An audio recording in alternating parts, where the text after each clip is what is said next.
Hello, welcome back to Fans of Fandom, the Dark Ages of DC. I'm Dr. Eric Wesselmann, psychologist, professor, full-time nerd. Welcome back to my co-host, Mr. Victor Dandridge Jr. Hello, hello, hello. And also, welcome back to our special guest, Dr. Brittani Oliver Sillas Navarro. Welcome back. Crowd goes wild. Yay! So on this show, we of course are doing a deep dive into discussions of iconic comic arcs from the early 90s. This particular one we're focusing is on Superman Funeral for a Friend. So of the trilogy, that was the trilogy. All right, this is the middle. This is the right. Empire part. Yes. That is the right way to go into this. Yes.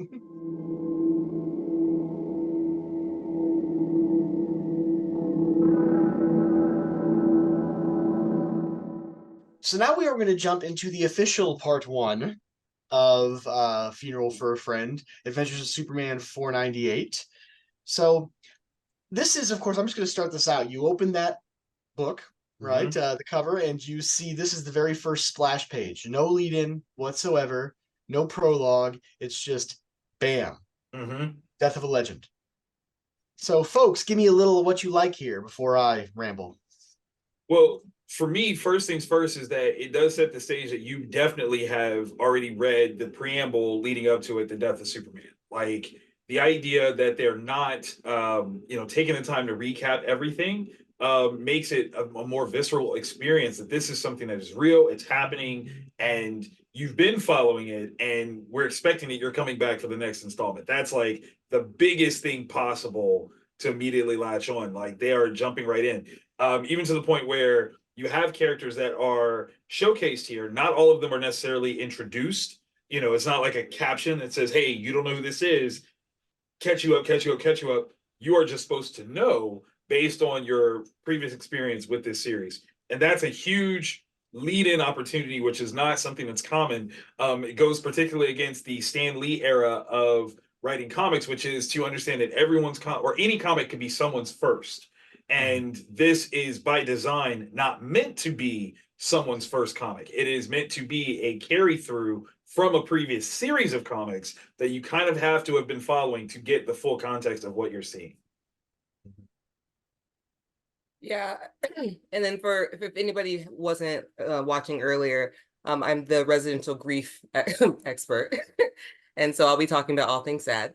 I talked a little bit about last time, but at around age 5, we are developmentally able or capable of understanding like the nuances of what death and loss looks like. And so the death of a legend, it doesn't say a loss of a legend, it says specifically death. And to hone in on those kind of words is really essential, regardless if it's childhood development or for adults or adolescents. So I think that this is just, again, like reinforcing that this is something that's permanent. This is reinforcing that this is going to greatly affect the entire universe and it makes sure that it is important and salient throughout. Love that. Very true. Yeah, I mean, for me, like, what you both are saying, like everything in this page is just like in your face, right? So just, again, in Western culture, right, where this product was created, we read left to right, top to bottom. So the first thing your eyes see is Superman, Death of a Legend, right? So boom, right there, that's your title card. We then get Bloodwind's basically saying, yes, he's dead, we can't do anything else. Right. Interestingly, this we talked about this in the last episode with Justice League 70, right? This is where they kind of split ways, even though they're sort of part of a shared family of books. You've got Ice here who's unconscious, but she wasn't the last time we saw them before they disappeared. So but of course, as we mentioned last time too, that's one of the reasons why they had the call out box to be like, hey, remember, this is part of the continuity. It's not part of your 4 major Superman titles, but it's related. But it's in there. Yeah. Which is important to know because in current readership context, it is not uncommon for a peripheral title to be included in a story arc. In fact, that's one of the big complaints is how many titles can get roped into a contained story arc. this was something relatively new. And so, like, Superman stories had their own continuity within themselves. To bring in another title was rare. So, hence the necessity of an explanation. But you're absolutely right. I do love that this is the easiest way to remove the Justice League side of the narrative out by having the two characters that are representative of the Justice League go, oh, well, we've done what we can. Gotta go. Right, exactly. And you've got that sort of phasing out Mhm. blip behind him there. And then you have like further traveling down, then you get to the left of Lois, because Lois is sort of like, bisecting that entire splash page. You've got Jimmy, and then you've got Guardian, right? Jimmy sort of being Superman's best friend, popping in there saying, well, we don't actually believe this, right? And as we talked about, I'm sure Brittany could talk more about grief when we first get that information about someone's passing, right? There's all sorts of feelings that we have, and usually there's this disbelief. Yeah. Even though Jimmy and Lois watched more or less the entire grudge match, right, in the previous few issues. We of course then get Jimmy as and Guardian then, who is one of the Metropolis-based heroes who will have to pick up the slack, as we'll talk about going forward, right?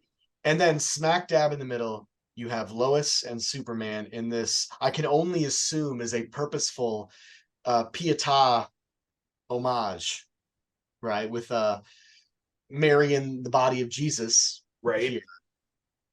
Can we get geeky about the color flub? Oh no, we could never get geeky. Okay, good. Okay, Please do. Please do. There's a color flub in here on Superman's boots.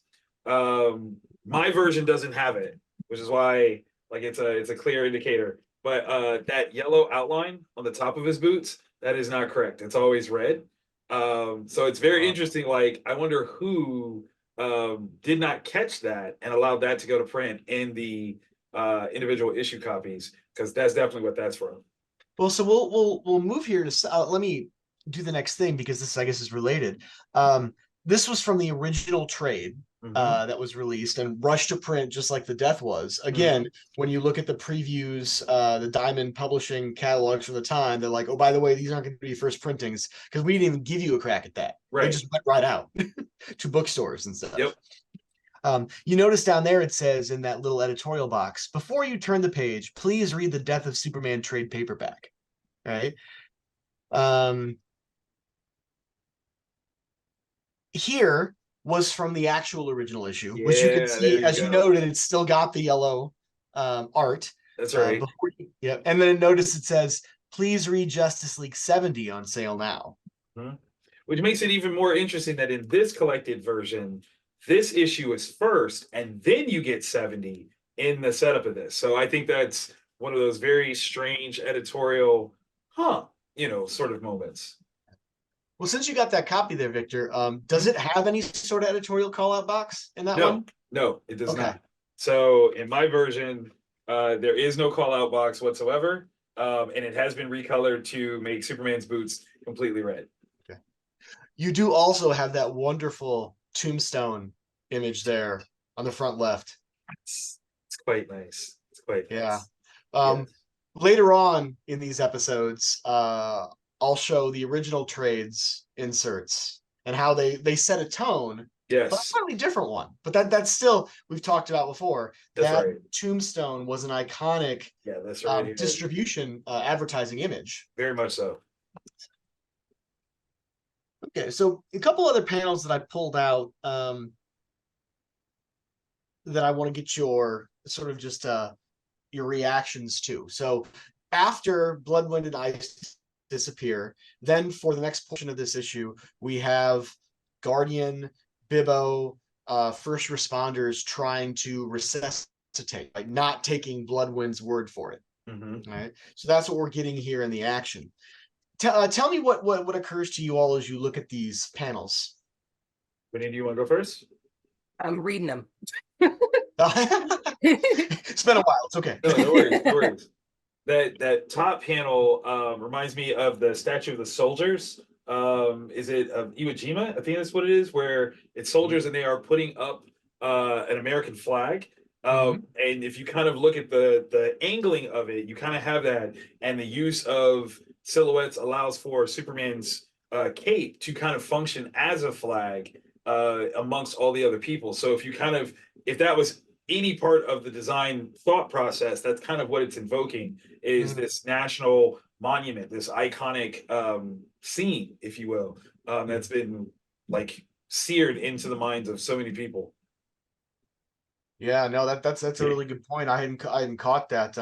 Although the flag point that you make as well is, we've discussed previously the Superman's cape and its symbolism, and they even bring that into the story as they go through. Right, it's all a silhouette. I mean, this is not a literal image, right?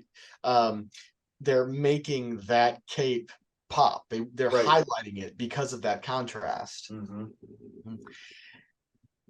And these are actually separate. Oh, sorry. Go ahead. I was gonna say, these are actually separate moments. They aren't panels that happen right next to each other. I actually pulled them. There's some stuff that goes on between.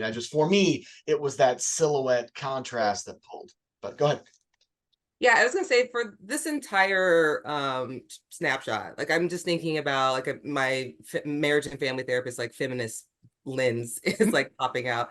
Just thinking about who's holding who in the first in the first page for, like, Superman, Death of a Legend, and then in these two like cuts, just thinking about the opportunity for men to grieve and what that looks like, and who's walking away. If we're gonna go off of Victor, like, who's walking away with the flag. And you see these, like who are the ones who are like bowed down and emoting, and who's walking away. And I just think it's interesting, the contrast of, you have Ice being held versus Superman being held. And then here you have men who are obviously, like, are heteronormative men, or we assume, kind of really experiencing this loss in one specific way. And I think that, as we talked about last time, there's many, many, many different ways to grieve, and everyone's going to do it, of course, differently. But you see these women being able to be upright.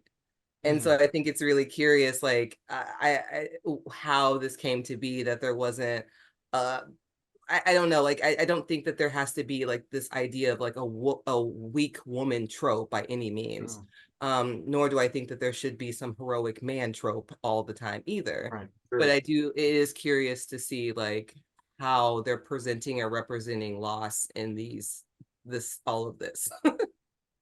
It's interesting that you brought that up too, because this was like my entrance into comics as a whole. So I'm learning about a lot of these characters as I'm reading this story. And Guardian was a character that I didn't know anything about in the initial presentation, Death of Superman. And it's in, like, later, like, iterations or other media consumptions that I learned a little bit more about him, where his presentation as being a vulnerable character is something that is quite refreshing and on point with him. He actually kind of is like a more vulnerable Captain America archetype, where Cap was, very, wishful in terms of his abilities of things. Guardian kind of wears it on his sleeve a bit more than even Steve did. So this idea of him being laid low by watching, this great icon fall is real. Like, that's how he would actually respond, which is different than how Batman would respond, how, Green Lantern, Flash, any of these other characters would respond. They would have to, I'm going to be big chested and this is so sad, but I'm going to carry on. Guardian's like, no, wait a minute. Like, he is taken aback. He's the first, in the previous pages too, this tries to resuscitate Superman and is failing in doing so. Like, he's like, I don't have the air capacity to even move his chest. Like, I would die trying to save him. And it's that level of vulnerability that he has to, one, even attempt to try this, and two, recognize that he doesn't have the capacity to do so. And that's adding to his own physical malaise in this moment. I can't save you. I am incapable. I'm not strong enough to do this. Well, and three, like, radical acceptance that, like, I think it's profound. Like as somebody who if this is the introduction that you have, Mhm. like you had, and you're a young child, regardless Mhm. of who you are, like you get to see this person show vulnerability, show sense awareness, show there's some idea of sense of self, and show that they can have connection with somebody else and truly love somebody else and still prioritize themselves. Mhm. Like there can be there can be some realistic what is it like we call it kind of like the internal working model, like this understanding of who you are in the grand scape of things. And so you have this colossal loss, and then you can still not only experience it yourself, but you can still have vulnerability in the loss. And then you can also say, how is this affecting me? How will this affect me? And being so intimately there, like trying to resuscitate, that's going to have its own ambiguous loss for the Yes. rest of his life. Right. I And couldn't so save Superman. yeah, so all Yeah. of these moments, like not only am I losing somebody, I'm present, I'm right there. Like there's so many things that are so important to take away from this. Like when we talk about like just the idea of healing, the idea of that grief is a process, it's not a destination that you just get to. I think that these are really, really good examples of like the human condition of how to grow as a person in general. I It's love tangent, sorry. so no, I love all these things because what I'm hearing from both of you is the experiences of what writers would call characterization, right? Or as psychologists, for now we talk about these are the sort of internal workings, the thoughts and the feelings that represent the human condition. And whether we're studying this as psychologists or we're looking at this and as a writer, right? These are the things that draw people into the narrative. Definitely. Right? I will never, fight doomsday. I will never leap tall buildings in a single bound, nor will I know someone who does. But I will get sucked into the story. I will identify with these characters. We Yeah. talked about this last time. We'll continue to talk about it. Each of us have these different reactions to these characters' grief journeys or grief mazes. Maybe might be like his journeys. This idea of going left, right, back, forward, and everywhere in between. Yep. You mentioned Guardian. I can't remember if I pulled out any panels for this, but one of the things he reflects on throughout this is he's a clone. Yeah.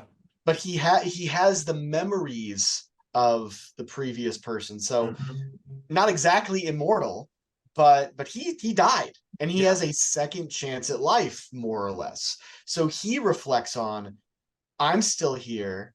Why not him? Exactly. Yeah. Inspector Henderson, who we don't see here, but we see. Oh no, not Henderson. I'm sorry. Turpin? Huh? Are you talking Turpin? Turpin, thank you. Yeah, Yes, there's multiple characters here, all in the special crimes unit. But yes, That's right. Turpin, who's sort of the hard-boiled detective, gruff, always smoking a cigar.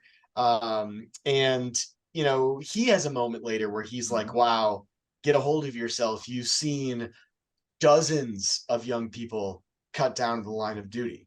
Why are you so bothered with this guy?" And so that's part of his That's right. come to Jesus. You mentioned both with Lois and Kat, this idea of sort of inverting the sort of needing to be consoled woman trope, right? And these characters, right, their agency, their jobs, their careers are an important part of their identity. And that was one thing that the writers in the early 90s were also trying to sort of infuse this idea of complexity and challenging gender norms in what they wrote and in the characters.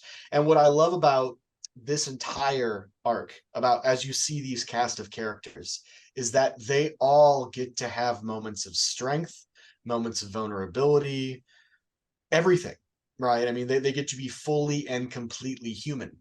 They're not tropes. Very true. So, and the point I wanted to, go ahead. No, I was going to say, to ride on that a little bit, when it comes to the concept of damsel in distress, you're hard pressed to find a character that didn't embody it more so than Lois Lane.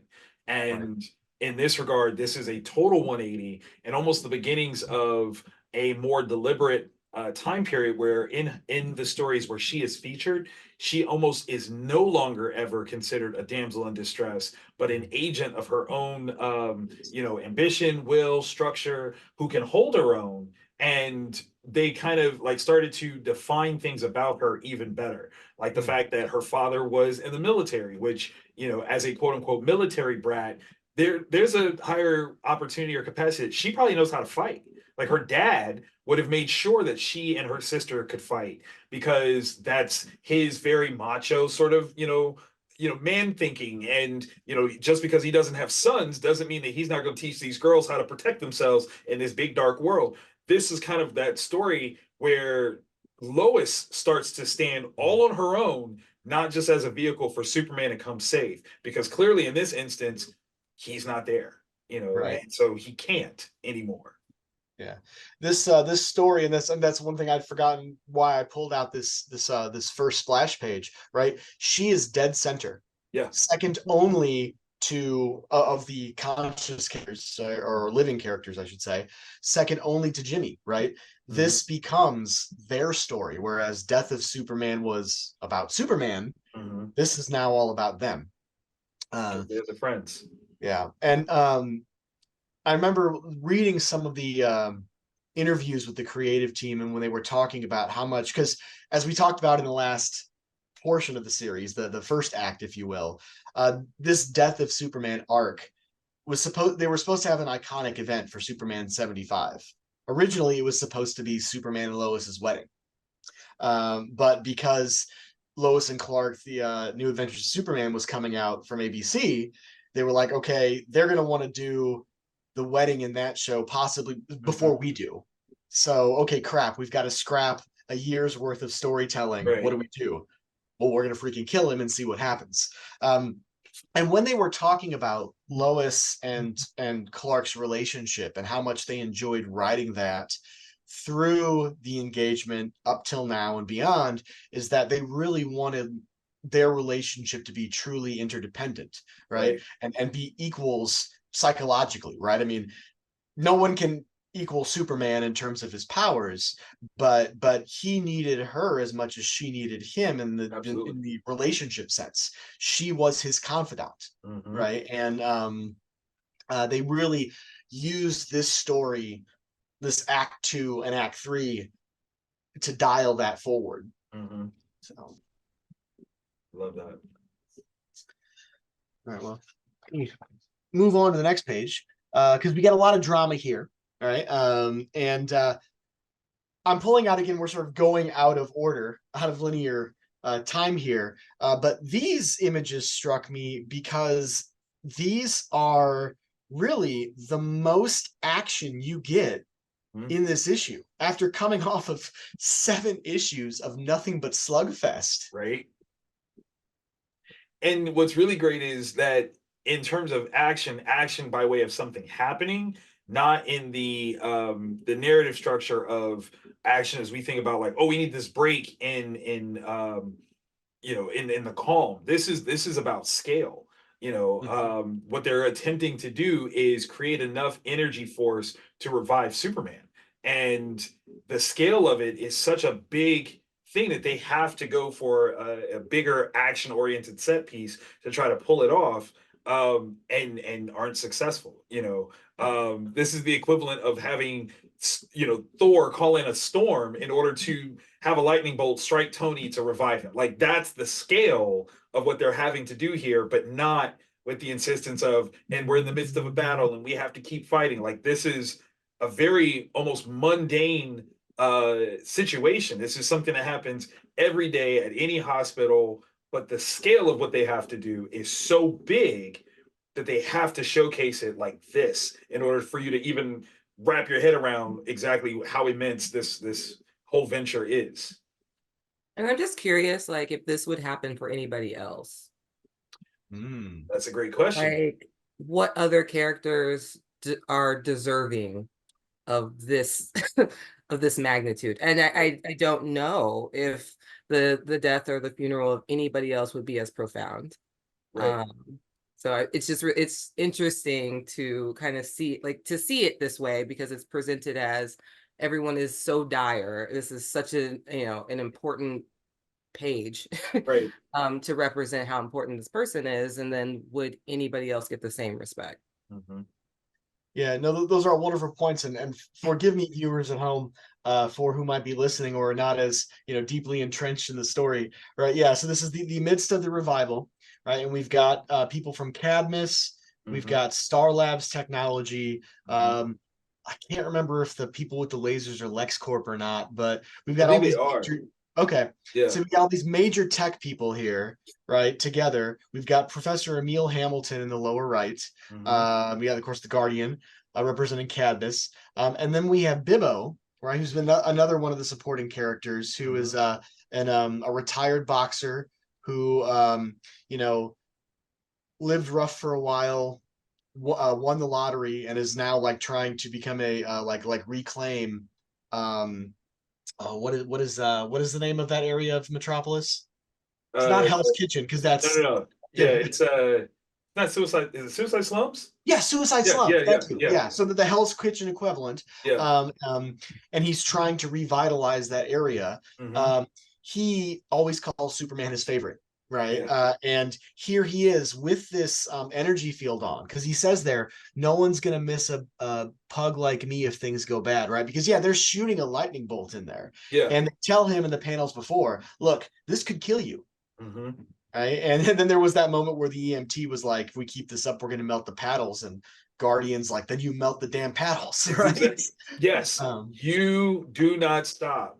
This is our one opportunity to try to bring him back, and bringing to your point, I think there's an interesting thing where maybe there aren't other characters that just in general would spark that response to others, but because they were there in a particular window, I do question whether or not that would be something that could happen. So like in at the end of Civil War, Captain America is shot and killed.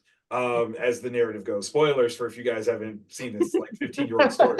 But slightly newer than this story. Yeah, slightly newer, but still very old. But it was a gunshot, right? So not necessarily able to be addressed in the same way as this, because it was a clear sort of like, oh, this is a gunshot, he's bleeding out, like we can try to address that medically as we can. Here it was a matter of Superman's heart has stopped. What can we do to reinvigorate it? And this also kind of speaks to something I think is very interesting of time periods of character inclusions.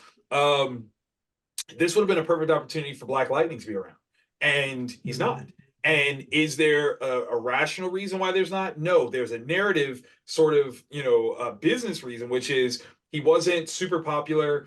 In fact, there was litigation over his ownership, which is why in the Super Friends cartoon, it's Black Falcon, not Black Lightning. So this would have been a character that easily could have been here, was not. If you take Black Lightning, you say, oh, he's a part of a era of the Justice League. Acceptable. Even this era of the Justice League would have been acceptable, but he's not here. He's not included. You could look at a character like Captain Marvel, otherwise known as Shazam, also could have been a character that, could have been utilized still in connection with that kind of Justice League sort of scenario, but not included because he wasn't as popular at the time either. Again, litigations kind of had him on the back burner for being used in DC Comics for a little bit. So it's very interesting. Your question is phenomenal because one, in general pop culture, I don't know that any other character would warrant this level of response.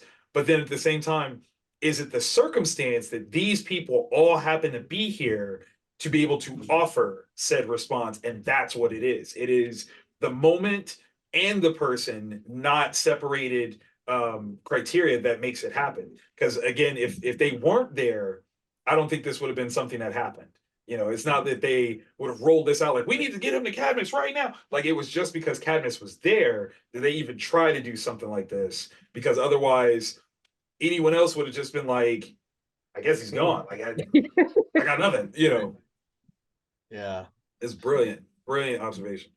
Well, yeah, and that point you make, Brittany, about the importance of this character to this universe, and what anybody else that of course plays forward in multiple of these issues, right? Is how important he was. And from a meta perspective, and Victor and I talked a lot about this with the death arc, right?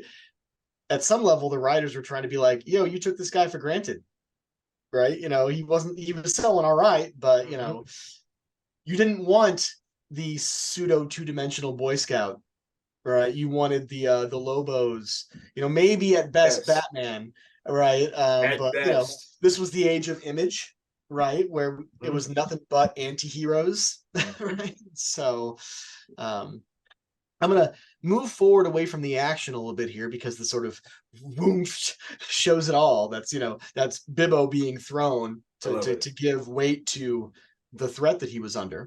Actually, before you move on, I do want Yes. to point out, this is one of the magical things about comics. This is theoretically, in its presentation, a page with very minimal information. But the placement and showcase of it says a whole bunch of power, motion, and design all happening at once. Like, this is such a very powerful storytelling piece that you can really only get across in comics. In an animated piece, in a live action movie, it kind of loses a bit of the impact because you actually see the arc of movement, which inherently takes away some of the power of impact. It's when it is a stop start that makes impact so great. But if you can actually see it happen, it doesn't look as bad, actually. But this is such a snapshot of why comics are a wonderful, I don't want to say perfect, but wonderful medium for telling stories with moments like this. Because if you can capture it, you can do it like no other media can. The placement of this sound effect here, right? I mean, they could have done it in various different ways, right? They could have put it across the top or the bottom. They could have gone straight diagonal, but no, it waves, right? So Yes. if it just went diagonal, it would just be voomed. But Right. this is voomed. Like this, yes. Yeah. You have to say it like that with your hands and the sound effects, because that's how comics work. If you don't do it like that, you're not doing it right. But the other thing is that you also are showcasing spatial awareness.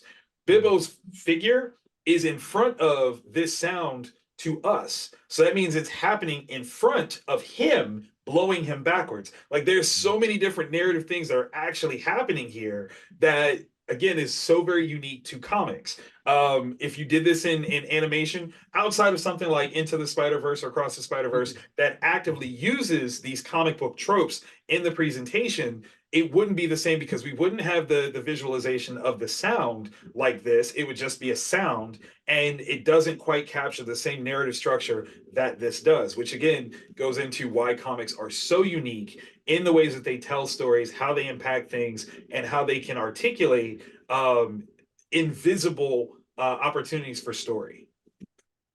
There's my little geekiness. I'm sorry. Oh yeah, no, it's all good. All good. It Love comes it. out. Can't even stop that one. Well, we don't know how to stop on this video cast. That's right. So. Leave it in. That's right. Okay, so we'll jump forward then towards the end of this episode. So this takes place longitudinally after we saw Kat and Lois walk away. That was when Kat sort of did almost the tough love, like, hey, this story needs to be told. You need to tell it. And then Jimmy was like, okay, maybe that was to me too, right? And we talked about this at the end of Death a little bit, right? Because he's taking pictures the entire time, even in that last trifold where Superman is finally dead. Lois is letting loose this sort of primal scream, and Jimmy's got the camera up, right? We see here him and Perry White trying to move forward, right? Because we talked about last couple times, right? The world moves on even when we don't want to, right? And sometimes we crawl, sometimes we run, sometimes we stop. This is a space where they're dealing with that numbness, but being like, okay, I just got to put the next foot forward, right? So I went to Frozen 2, do the next right thing. Nothing wrong with that. Nothing wrong with that.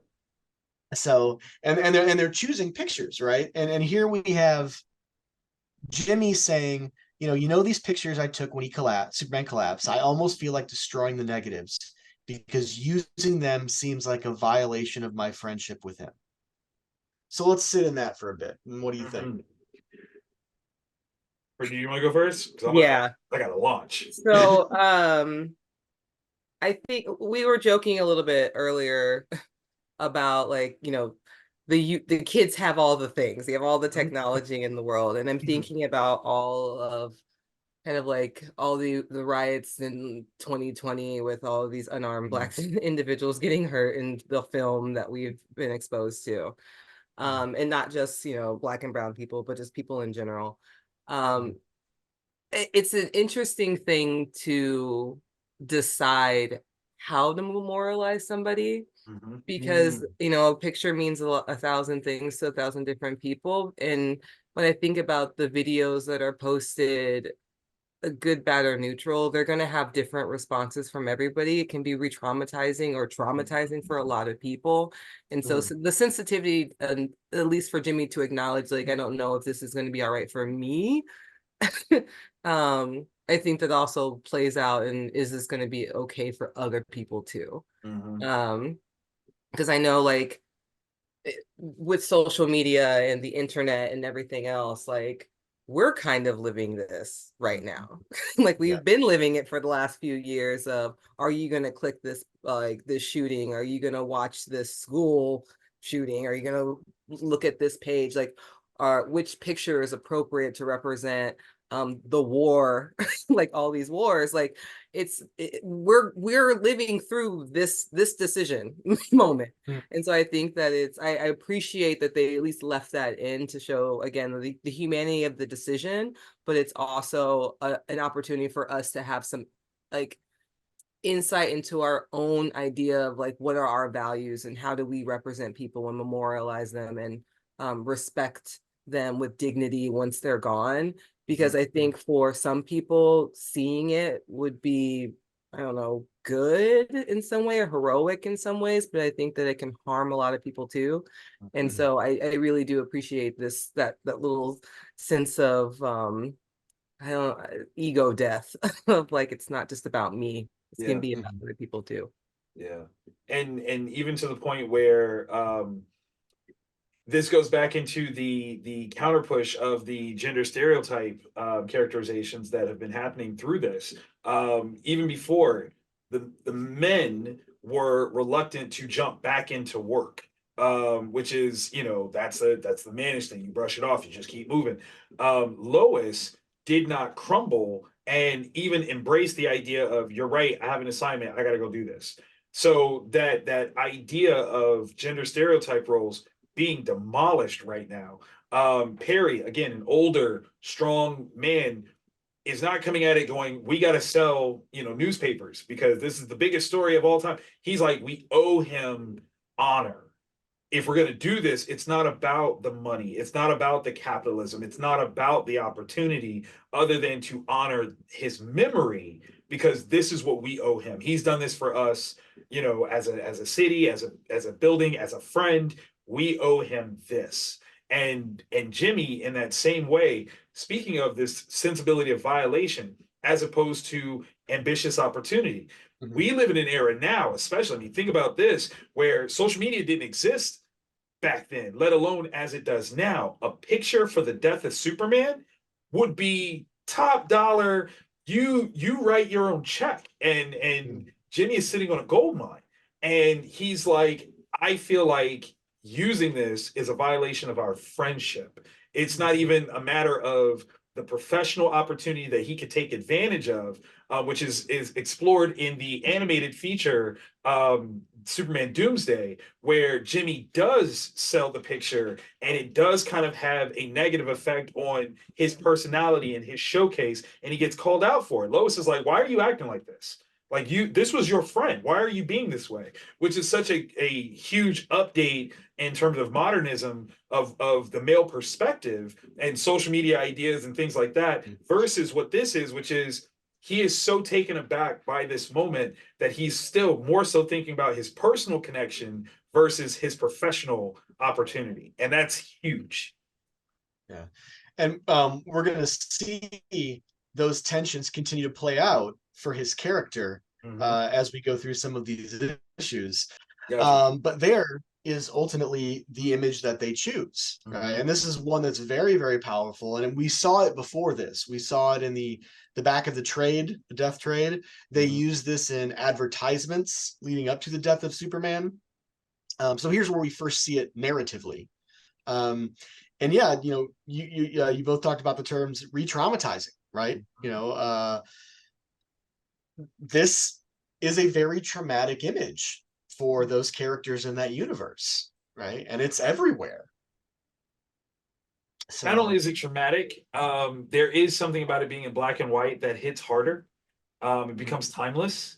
You know, I think that there's a Netflix documentary series that's on World War II, and it's recolorized so that we have this understanding that this is modern-esque, like within the last 100 years. And it's very easy so that when something is in black and white, that it feels so timeless that it seems like it's always been. And yes, you know, there's a level of readership today that when you say Death of Superman, they're like, oh yeah, I get it. And you're like, no, you don't get it, because in your estimation, it's always been. It's never like the impact of what this was, both as a narrative and marketing structured event, we'd never seen before. And sometimes, you know, the iconic depictions like this actually set it back, because in just a few years, it becomes so ubiquitous of an idea that people don't hold it in the same high regard unless they experienced it firsthand. And there's something, I think, to this that does that. You know, when we see iconic pictures from the past, what is it, the soldier kissing a woman in New York City when he comes home from war, and we celebrate that picture like, oh, it's so great. He just came back from one of the most horrific experiences anyone could ever face, and we never really look at it that way. You know, we just kind of look at this beauty in the aftermath of this thing, and we can romanticize and tell whatever story we want without looking at the sheer fact that this guy probably saw some tremendously traumatic things, and there is some measure of what he's doing here that might not even be right by today's standards. He didn't know that woman. He just kissed her. Like there's a whole context of you know, allowance and consent and all kinds of things that we just kind of nicely overlook with this iconic imagery that we can now tell different stories about without looking at the reality of what it is that it's showing us. And that's again one of the beautiful things about what they did here was, even if they weren't intentionally doing this, they tapped into something so real that this is the you know, actual conversational outcome of what they did creatively. let's unpack this image a little bit more. I, again, having seen these things hundreds of times in my life, this is just occurring to me now. You know, we get a lot going on there. We have the cracks coming out from his body. We've got the stories or the papers, which may or may not have actually come out. Because if we remember, like the actual battle only takes about 5 or 6 hours, so they have time to print an evening edition with that. But we'll set that aside. But why do you think he's upside down, and why do you think the picture is canted? I don't know. I part of the thing, before you can even get to that, you first have to acknowledge that this picture is an impossibility, right? Yeah. Based on the structure of the picture, Jimmy could never take this picture when this happened. He wasn't Right. you know, he wasn't in a helicopter when this moment happened. You know, this is clearly Superman seemingly dead. And at this point, Jimmy's on the ground. Like, not possible to take this picture from where Jimmy is. So when you already kind of suspend belief in that bit, you kind of have to go, well, what exactly are we seeing here? Is it an antichrist figure? You know, it's not Superman, you know, arms out as we've seen him in modern movies and things like that. It is the opposite of this, an unholy antithesis, if you will, of what he's supposed to represent. These are all the things that he's never really supposed to be: defeated, broken, upside down. Like, there's a lot of things that you could read into it, and I don't know that there is a set answer for what is right.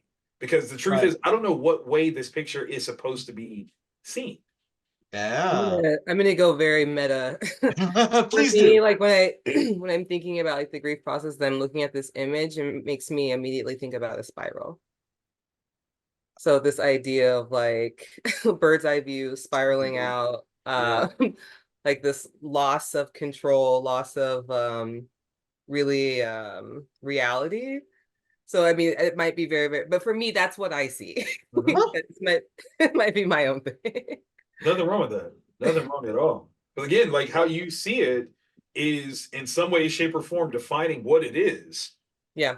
You know, it's not even just a matter of what the artist's intent was.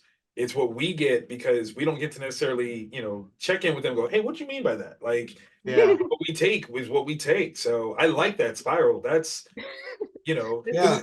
no, Well, because I have a photo in my office, and it's of an individual, like you see a hoodie or a hooded person, and then this like what seems like a ghost like thing coming out of the face of the hood. And all my clients who happened to see it, there, I was like, "What do you see?" And almost, I've never gotten the same answer twice. wow. And I think and it's in black and white too. Okay. Yeah. Okay. Okay. And I think that that's like the point of it is Right.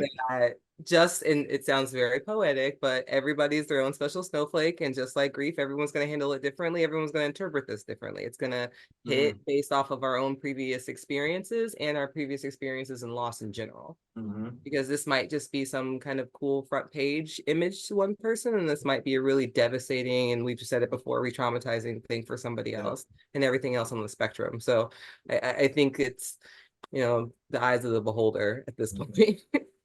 Well, and yeah, and I love that point you make about spiral because for me, this has movement to it, right? Like the fact that it's a canted, and in film terms, canted angles are usually used, and comics too, to suggest motion and to suggest motion that's unsettling, right? So it's exactly, is this lying on the ground, right? And then did someone basically didn't, because it's, you know, triangular, like they didn't just put it that way. Did it get thrown there? Did the wind blow it like it's blowing the newspapers? And so if we think about that too as a canted, Superman is like horizontal here.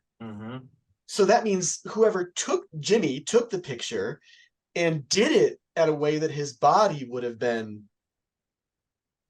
canted. I mean, it's like there's just so many layers of my head blowing up here.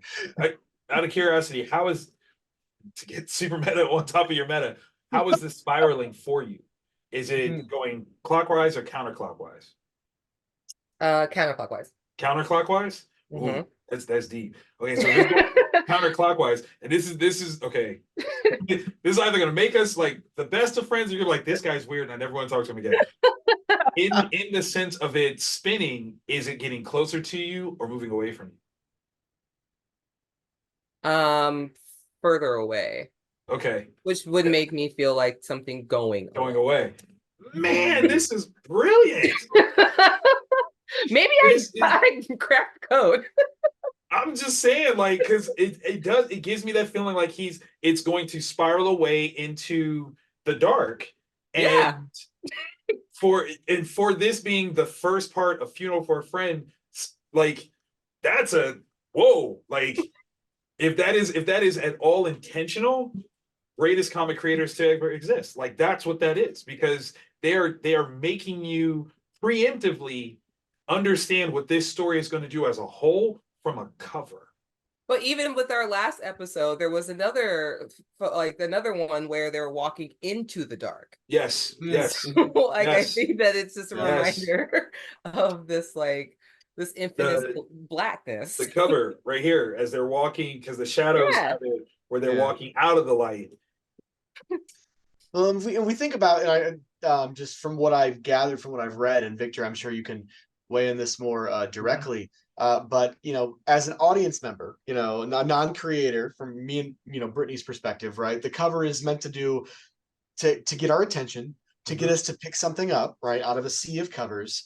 But I just right now I sort of thought of a cover as almost like an abstract to a journal article, right, or even a title. Like, these abstracts are meant to be a summation of these 30 pages. Mhm. Too long, didn't read. I'll only read the 100 words, right? Or even distilling that further to a title, right? So any of these covers don't just catch our attention. Mhm. They have to tell us a story Mhm. of what's going to be in that issue. I was just having this conversation with a buddy of mine. We were at Comic Town, and we were looking at the display of covers. And what people have to also recognize is that during the time period of this, comic shops existed without question, but so did two newsstands that still carried comics, which they hadn't been really phased out all the way at the time. And that has an impact on the design of a comic cover by way of when you have the newsstand set up, typically the way that they are designed is that you'll have a barely able to see, the top of the comic behind it. Like you can only see like that much. So the way this is designed is to tell you that at the very top, Funeral for a Friend Part 1, Adventures of Superman, that might be all that you can actually see based on the setup of where this book is displayed. So when it comes to the cover design, it has to do something more in terms of a narrative than just have pretty art. As we've seen a lot of creators that are so accustomed to a comic shop, which typically will have more open space of the visual cover presented so you can see more of it and go, oh, I want that cover, versus I'm buying this issue, irrelevant of what the cover art looks like. This is meant for a time period where variant covers wasn't a predominant sales tactic. That wasn't the point. So you were following characters in series. So the cover wasn't supposed to grab you in the same way that we think of it grabbing you now. It wasn't competing in the same way. So now what that means is that they can take more time to think about the narrative behind the cover and make that a far more impactful showcase of what it is that you're supposed to get. We don't make covers like this anymore, and we should. Brittany, anything you want to add before we move on? No, he's brilliant. Okay. As always. Go baby blush. Avoiding wanting to do we got to do an entire series now just on covers. I mean, Yes. Look, I'll send you my schedule. You tell me when you're ready. We'll jump. Okay, all right. Absolutely.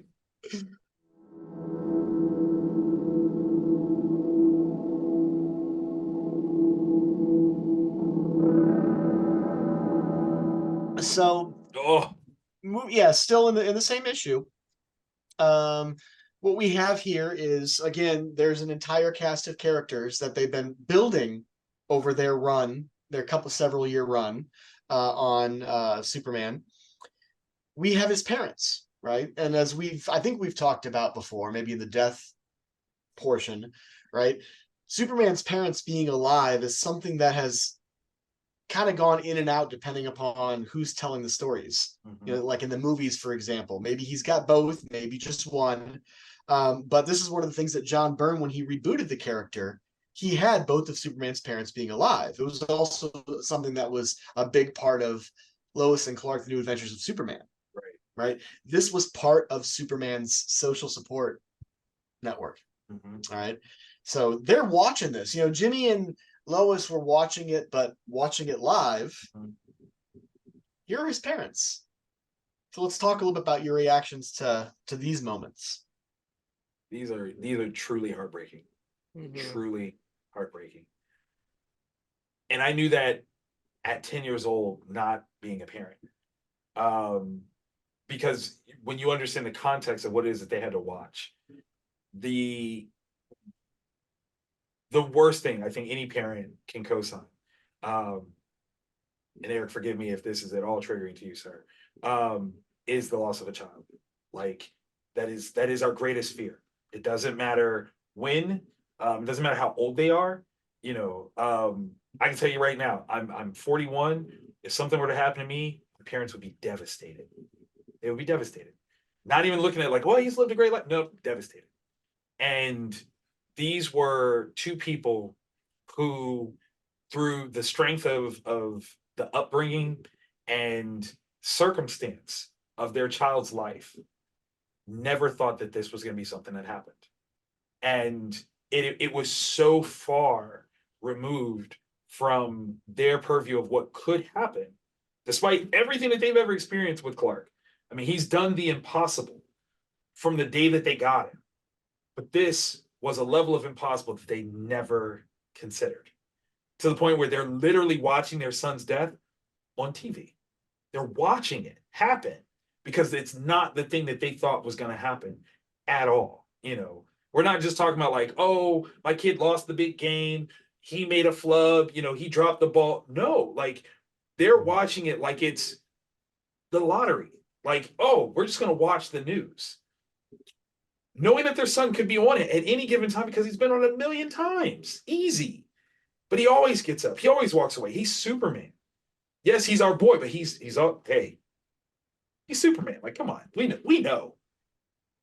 And that's why this page hurts, because you see them having experienced it and still even have a disconnect of what they've watched.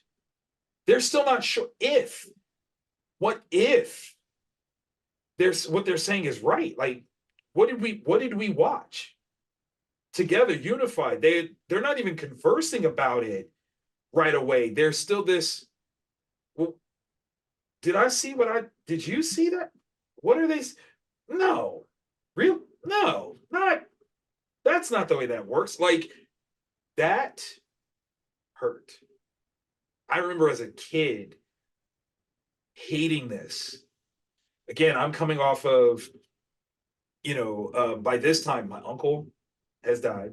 I'm feeling these things and having that awareness. It's brutal, absolutely brutal, to have any context of the death of a family member and you clearly not being able to process what it is that you're seeing.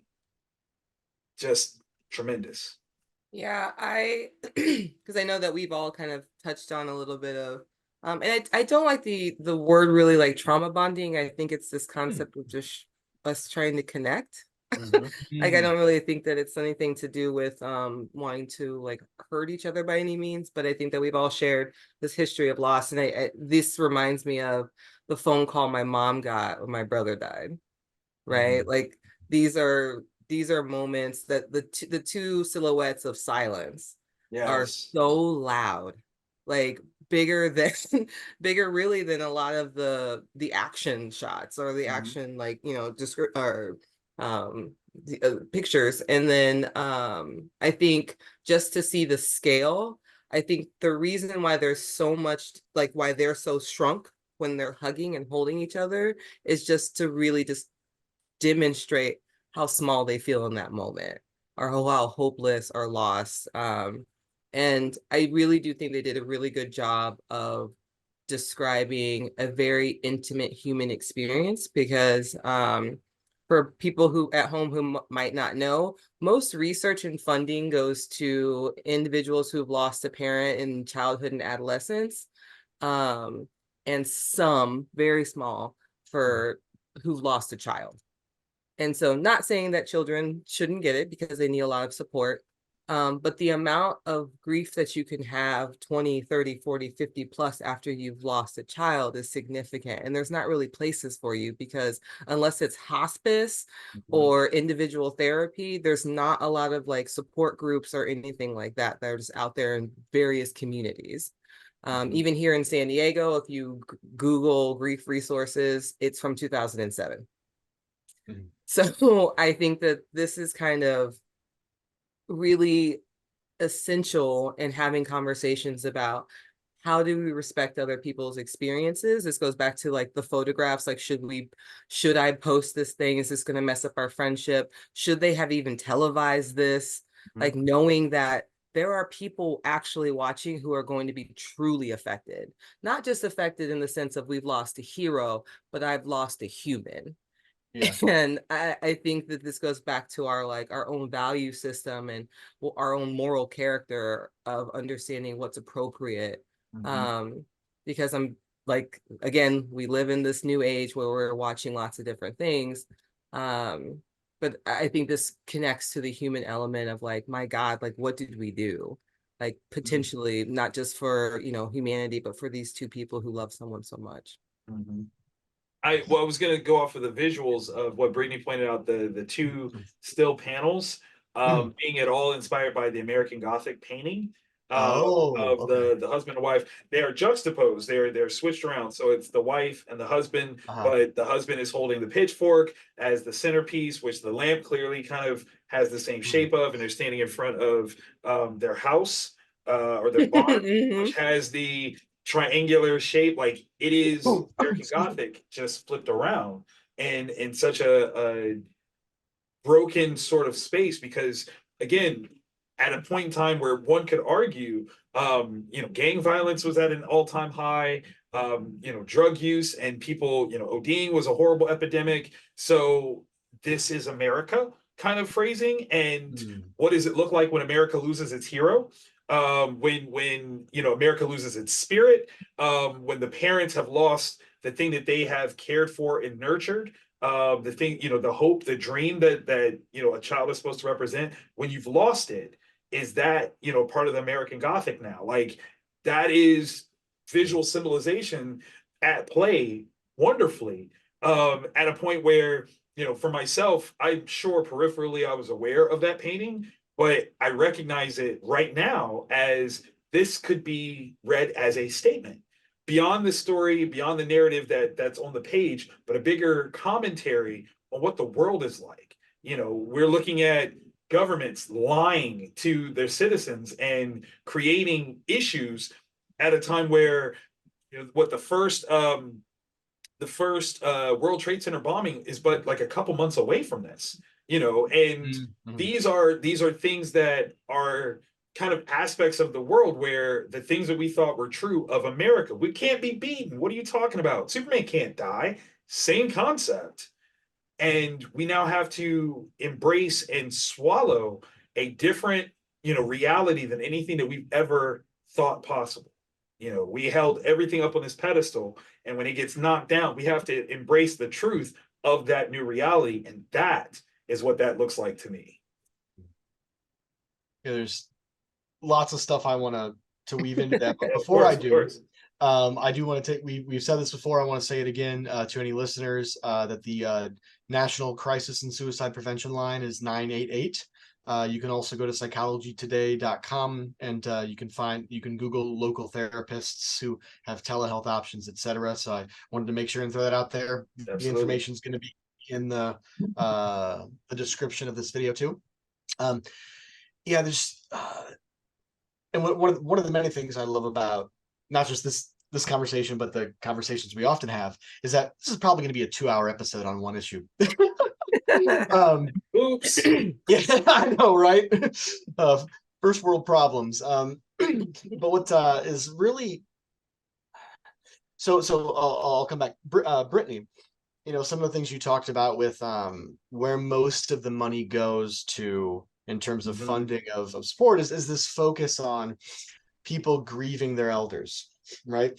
Because when we look at the research on grief and trauma and the threats that it puts to meaning, right? It shakes up our worldviews.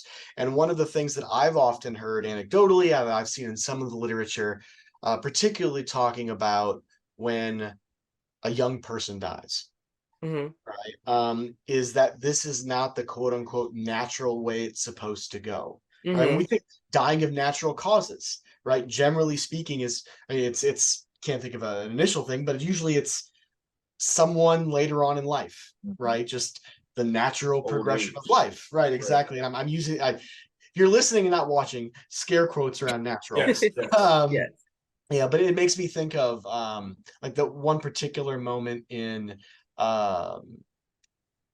bringing a different nerdy franchise here, Lord of the Rings, right? There's that moment in the Two Towers where after King Theoden has been exorcised, right? And they sort of, and Wormtongue has been kicked out, and they're sort of being like, okay, what has happened while he's been possessed? Well, his son has died, right? And there's this particular moment where he's sitting out with Gandalf at their burial mounds, and we've had this really powerful funeral scene with Eowyn doing this ritual song, right, which is in a language that was created, right, but we Right. as viewers recognize this is a mourning song. And Gandalf is trying to provide as much comfort as he can, Ishtari wizard who's lived generations, and trying to comfort Theoden, and he says like no parent should have to bury their child, and he starts to cry.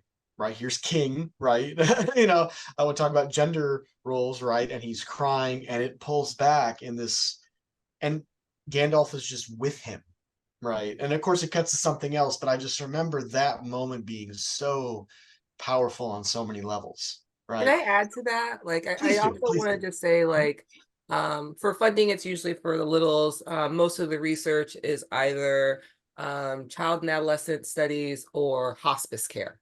That's most, Mm-hmm. there's not really much in the middle if you lose somebody. And what you're really describing that I think that's important to differentiate is mode of death or how someone dies. Mhm. Is going to affect people differently. And so a death by suicide is going to look a lot different than a death by a long illness like cancer or something that's going to look different than a violent death. And I think that that's why this is really, really essential, is because this is a very violent death. This isn't, Right. this is hours long of your child dying or in the process of dying. And so to witness it, not only to witness it, but to actually experience it or to find out, either way, that mode of death is going to affect them dramatically differently than if he had succumb to something else. Like, Right. it's important to kind of understand like how these different losses can potentially affect these different characters, because it's so violent, and most of our supers die in violent ways, truly. And Right. most of the supers that we know have family that die in violent ways, that, regardless if it's Batman or Wanda, like, we have a lot of characters who have a lot of trauma, big T trauma. And so this idea of like, what's the mode of death, that's going to influence character development, not only like on the page, but like as a person too. Wow, that's a good one. That's a good one. Especially Yeah. like no, because like coming from a truly geeky space, the original Captain Marvel, Marvel died of Yeah. cancer. And there for a long time, his death was important because it wasn't a violent death. It wasn't in the midst of battle. It was like something that happened, and you're like, oh wow, like that's why he just died. And we don't get afforded that often in comics because seemingly there's nothing heroic about that. Yep. And we And what know does we that know better mean? now. We Right. know better now. But like in terms of the narrative, he got sick and he died. And that was that. So without going too much more on a tangent, but I want to sit with that. That was the very first Marvel graphic novel, Yes. right? Yes, it Marvel was. graphic novel number one in the early 80s, when they Yeah. wanted to say, well, why are we going to do a graphic novel format? We want to be able to tell more adult stories, Right. things that maybe wouldn't, that we could get more experimental with. I mean, that's when later uh X-Men God Loves Man Kills, Yep. right? That was number 4 and number 5 in that series, but it was something that was also not beholden to the comic code, right? So they could just jump right into this very adult narrative, Very. right? That's oh Okay. wow, that's a good one. Cause and it's I think what's most interesting about it is we don't actually have any follow-up characters that have died like that. Like they were such one-off opportunities. Because I can't think of a character who just got sick and died, right? Like through because his was essentially a cancer of the stomach. And he I think we have little bits of that happening later in the early 90s, around the time of HIV/AIDS, right? So you had the legacy uh, virus. uh, the legacy virus in X-Men. With Yeah. you also had the characters, supporting actors character's name is currently flown out of my head, but in the Incredible Hulk, so around the time that you had Okay. the Alpha Flight issue Yeah. where North Yeah. Star comes out, you also then had one of Incredible Hulk's friends contracting HIV/AIDS and dying, and that was the entire part of that issue, right? Wow. It was about the beginning where they started having the AIDS ribbons, right? They stuck that right on the cover. Right. So again, these one-offs and these very Yeah. culturally key moments. So But not, Wow. but again, like to Victor's point, like or to both of you guys' point, is it like I love the idea of like it not being heroic, as if life itself is not heroic. right. Life is hard. Ooh, say those things. Life is hard for everybody in Right. so many ways. It's so challenging. We are all of our we are all our own superheroes, and in so many different ways. And I think to have just a one-off, it just minimizes this idea of, or just really like, it definitely says that loss should be extraordinary. Right. And if it's not extraordinary, then your life is not extraordinary. Ooh. Yeah. And so I think that that's a marketing tool of like, this is the true thing that differentiates you normals from supers, because Right. all of theirs are going to be heroic and in this huge magnitude. But if we allow someone to get stomach cancer, or to have a friend die from, like HIV or AIDS, like you're making them mortal, Wow. and therefore too relatable and too obtainable. And so I think that the purpose of making these grand deaths is really just to make sure that you understand that you're still less significant in a little way. But it'd be nice to be significant in a big way. See, now you touched on something. I wonder if culturally this is where the inherent negativity of social media was born, because how many different people respond to others on social media that seemingly have better lifestyles, more followers, this, that, and the other, and by comparison, I'm not as good because I don't have what they have. And this is kind of that undercurrent idea where for a long time we had cultures where Hollywood clearly existed, but no one diminished themselves because they weren't living the same way that Hollywood stars were. Whereas now we feel like we're supposed to be able to do that no matter where we are in the world, that we should be able to have the same level of impact as someone who is purposefully and specifically driven into a space of opulence and excess. We're supposed to be able to match that in our everyday. But why? Like, what about that actually makes you special? Like, that's an undercurrent of society that we've somehow gotten really wrong. And I think that's, man, covered some stuff and blew the dust off of it, and you pointed at it, and people go, well, even for most supers too, like they're like some, just happen to be super. And then like you have like a Peter Parker where you're like, maybe one day it can happen to me. Maybe one day I can be a neurosurgeon. Maybe one day I can be famous. wow. Maybe one day I can grow up to be the president. Like those big dreams are our Peter Parker to me. That's a okay, Eric, put a pin in this one. What you have to do is we have to come back and go, is there a difference of a Peter Parker who becomes Spider-Man on his own, or a Peter Parker that becomes Spider-Man in a world where Iron Man exists? I think there's a difference. And how those two things would function are so vastly different if they happen both at the same time, or if one happens and then the other one happens. I think those are very different things. That's a fandom topic for you. 6 Brittany hours later. laid that. She just laid that one. Right. That's gonna be separate series, right? Yeah. So here is the last couple panels of this issue, and there's a lot going on here. So this of course takes part after They choose that photo, Perry and Jimmy. Lois finishes up her story. We also have in the background another character, supporting cast, Ron Trope, who's another reporter working at the Daily Planet. And so just like Jimmy is sort of a mentee of Lois and Clark and friends, Ron also is a mentee who was introduced over the last year or so in this continuity. And we'll get more of him later. Here's Lois now starting to, she's got the story done. She's put that task aside.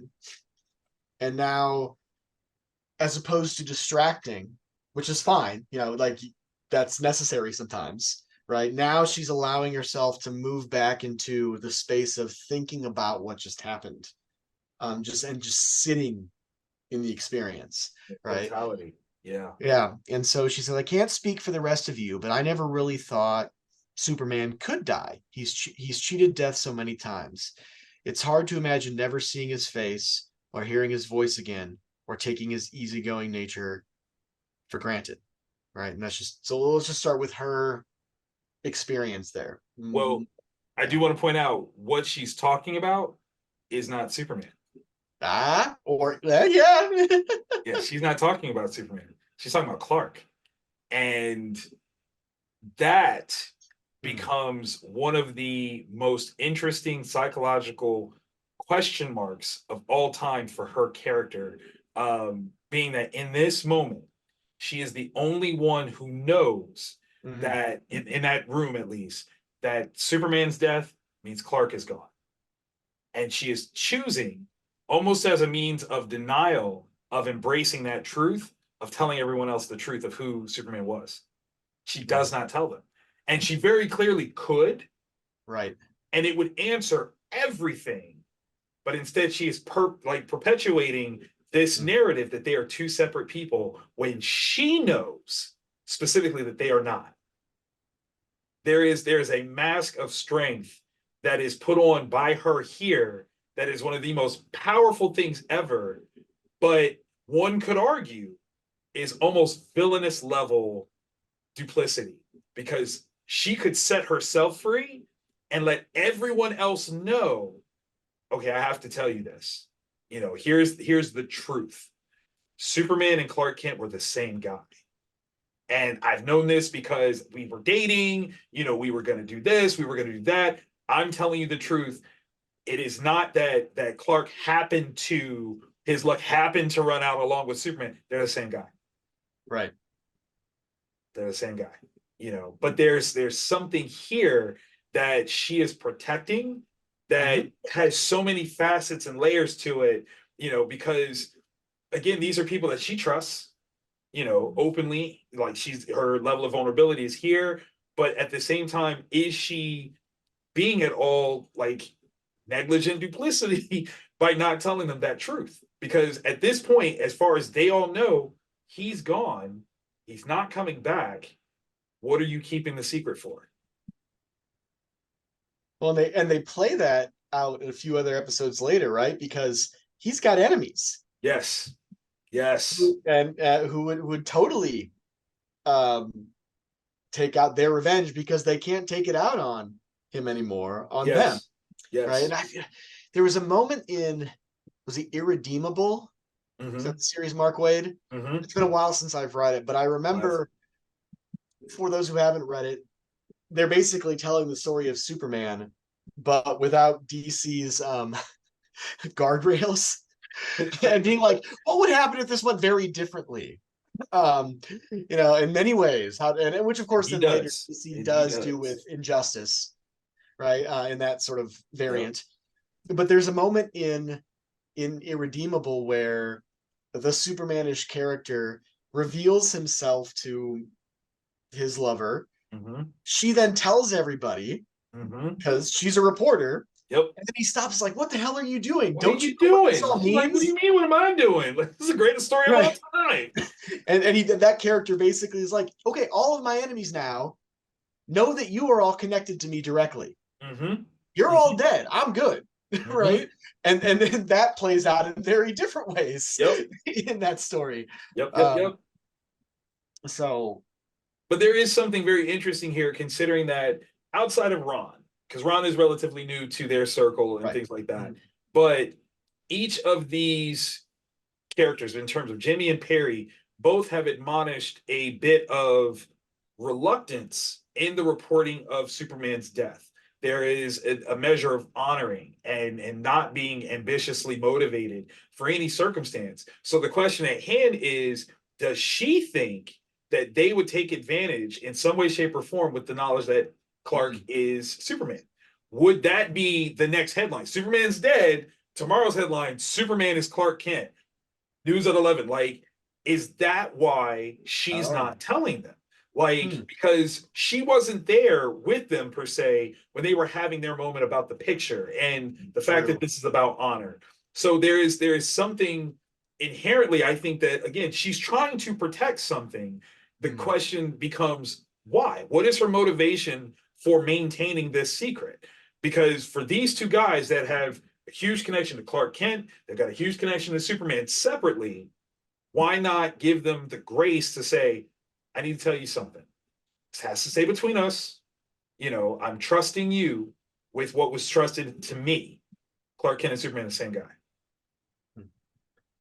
And you need to prepare for these truths that you now know that may come out, or help me keep this secret, because his parents still are alive. We have to keep them. Like, there's so many things that could happen in a positive if she tells these two the truth, but she doesn't do it.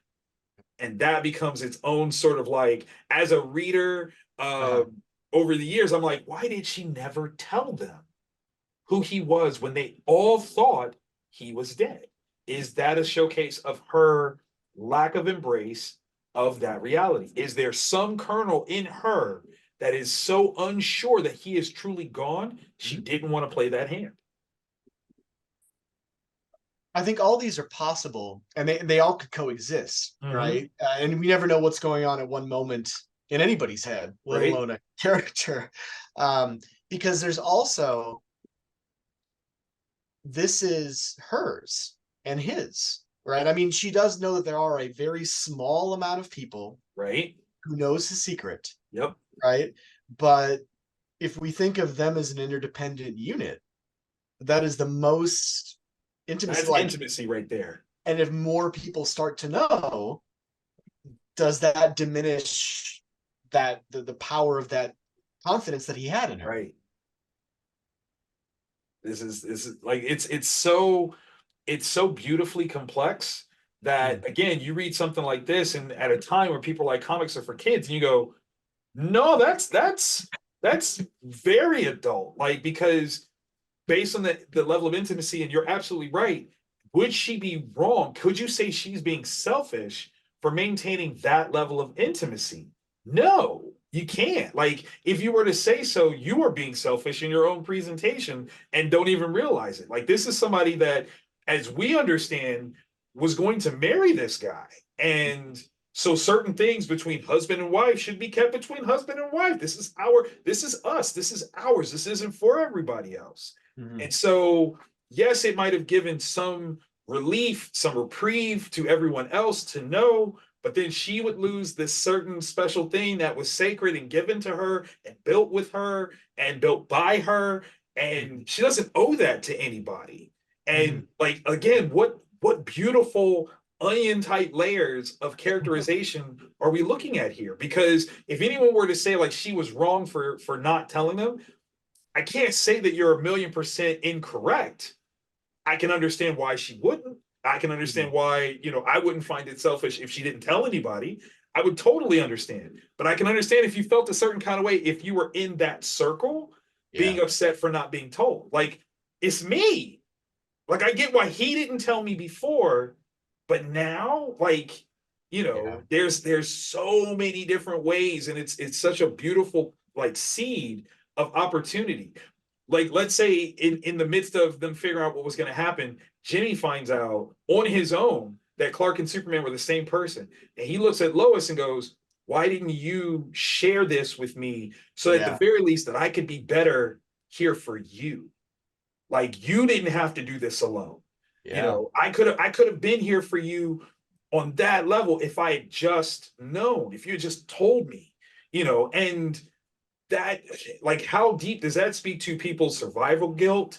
If only you had told me you were suffering, I would have done XYZ. Like, there's so many different things that this just kind of plants as story opportunity and for literal reflection of self. If you would respond to somebody like that, what does that say about you? What does that say about your relationships? Do you have the awareness that sometimes it ain't about you? Can you embrace it? Can you accept that truth? If not, you might want to think about how you're interacting with people. Like, all of these things are like right here in this concept, on this page, in these panels, is brilliant. This is why this is why I love podcasting and panels, because I wasn't even going there. Wow, I'm sorry.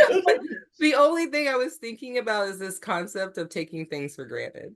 And but the first part of me is thinking about all of the supers who end up with non-supes. Okay. And their relationship dynamics of somebody, I think about like Piper or something, like, so my partner goes out, they fight crimes, they, save the world, they save the universe, whatever it is. And they come home, and the expectation is they come home. And what's the anxiety like? And I'm curious if it's similar to like what a soldier's deployment looks like. Right. Like, what is that experience? If it's worse, same, similar, better, I don't know. And then the other thing that I'm thinking about of taking things for granted, it's this idea that everything's going to be okay somehow, when you know that the world can be chaotic. And so if this is your stability, this is the thing that you assume will be stable and then becomes unstable, how much more is that going to hurt? Because she has this experience of knowing, right? Parents have this experience of being like, oh, these small groups of people who actually know the duality of this relation, of Super and Clark. But like, oh my gosh, like this has been something that's been so consistent in our lives that we assumed would always work out. And for this one time, it didn't. And so how unraveling that must be as characters to try to figure out how to navigate the world without, because of the expectation that it would always be.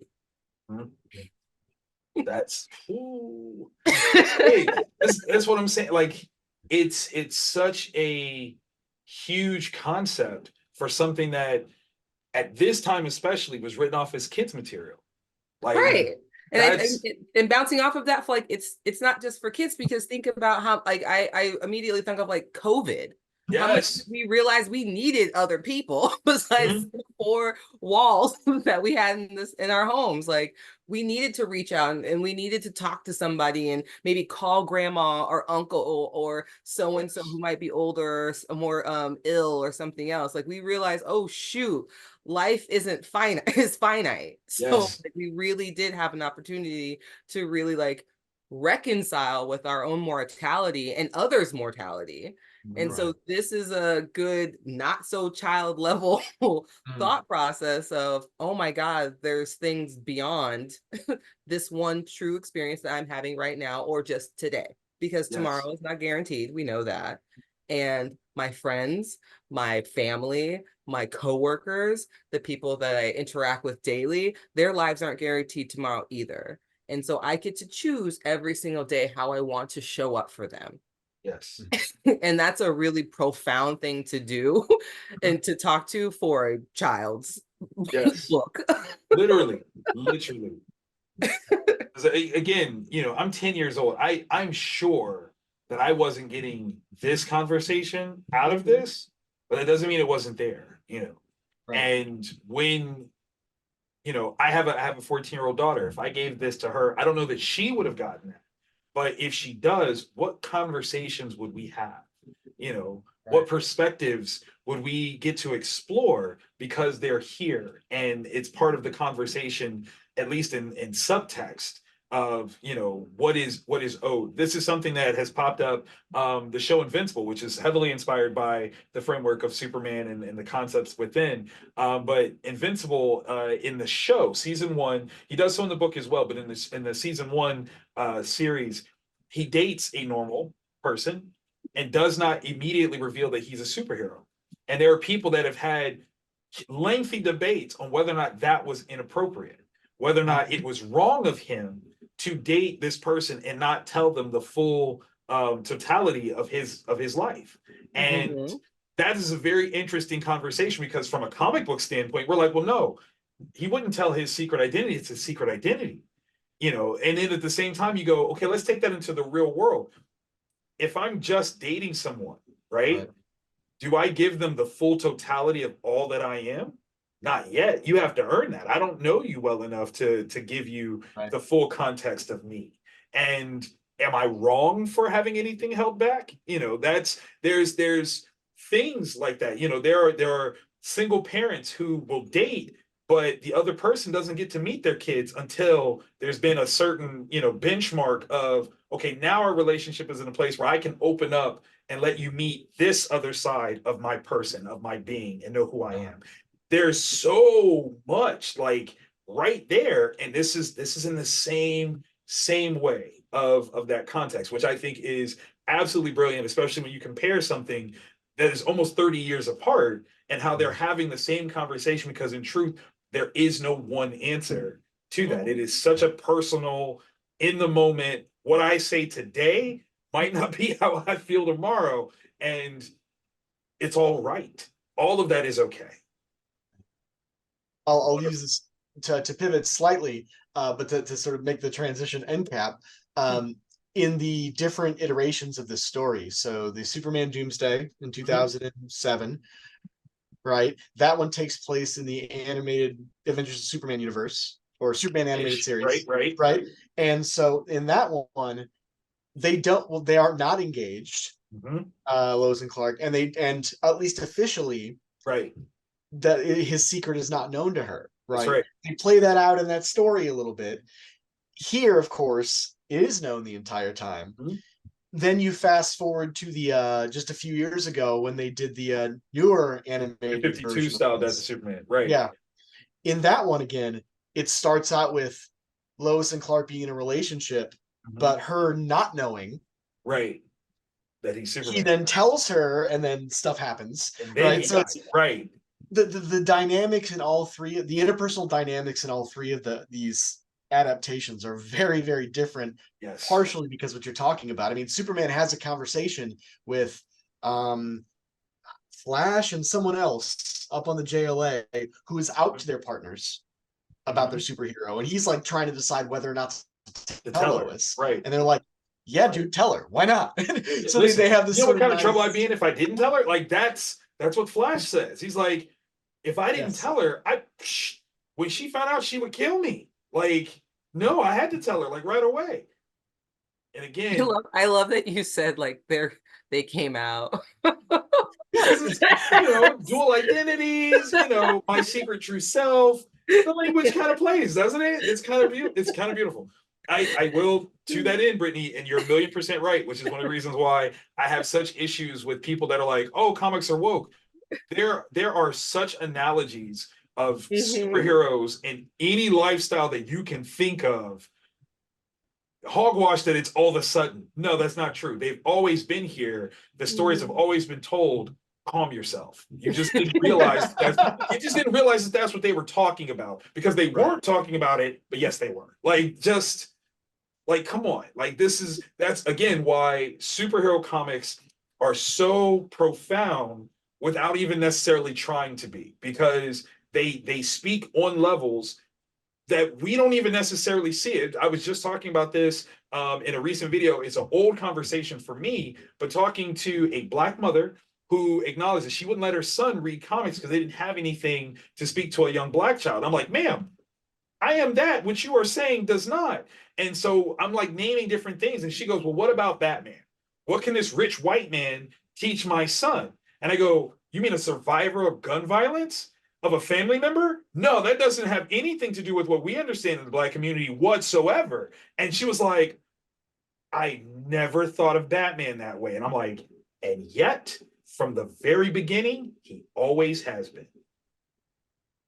Like, it's there. Like, you can't say that it's not there. You can't say I made it up. That's part of the narrative. So, whatever you're looking for, you can find it. It's speaking to you.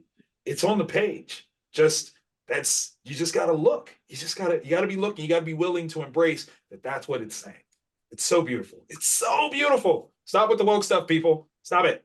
It'll be a whole other podcast. I'm sorry. No, I love it. I love it because I can think You about can be in podcasting business for decades. You just find any of these.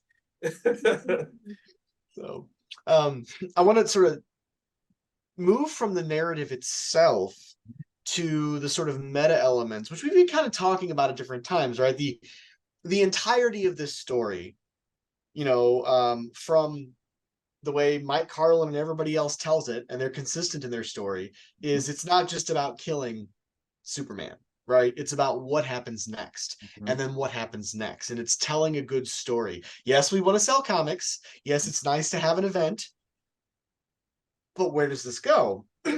And we see here at the bottom of the page, we say in 7 days, right? Because there were 4 titles, right? And each one came out a different week. In 7 days in Action Comics 685, Metropolis mourns a hero, right? So we again get this meta text that tells you we ain't just gonna wake up tomorrow and Clark's gonna be in the shower, right? And be like, what? Oh, it was all a dream, right? No. Was it Dallas or Dynasty or something like that? Right? Dynasty did that, yeah. Okay, yeah. And then beyond that, you have an even more meta, right? This issue dedicated to the memory of Joe Shuster, right? So one of the co-creators of Superman, who passed shortly before, I can't remember exactly when, but shortly before this event really went all the way through. So this was their first moment. If you look at like the trade press that was coming out at the same time, that was doing stories on death and funeral, they were also having these memorial ads. And Siegel was still alive, I think, at this point. I think so. Yeah, for a couple more years. Yeah. Yeah. So now, Victor, since you have your trade handy, yes, do they have that at the end there? Because I think they do in the original trade. I'm not sure where it is in my mess of an office. So I can't remember if this was at least in the original issue. They do not have it in this. Huh. Which I wonder if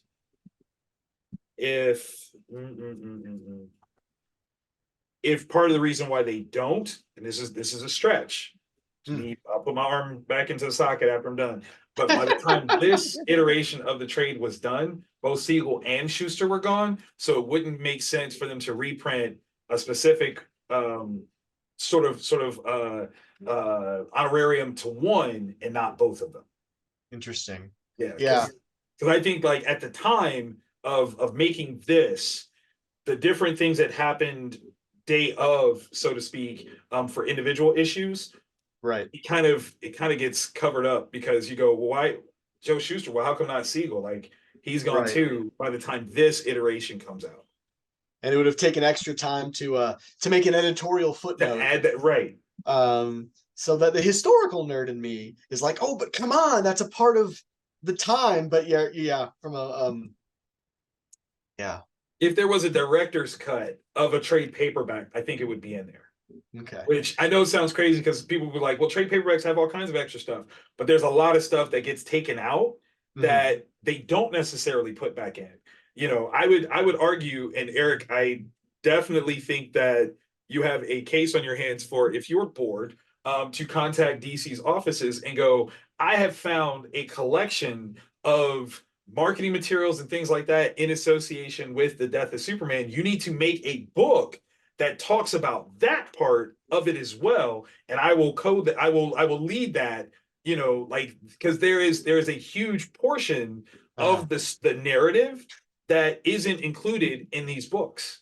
And it is included in those things. And those were, people's efforts, marketing, creative design, creative directors that help tell a bigger narrative of the experience of the death of Superman beyond just what happens on the page. That, and we don't have that, you know. Right. It's one of the reasons why this podcast is so great, but you need to take this podcast, put it in book form, and then do like a tour There you around go. the country and have DC pay for it. That's all I'm saying. I just think, you know, just these are the thoughts that I have. I think it could work. Can I do a nerdy grief thing? Yes. Of course.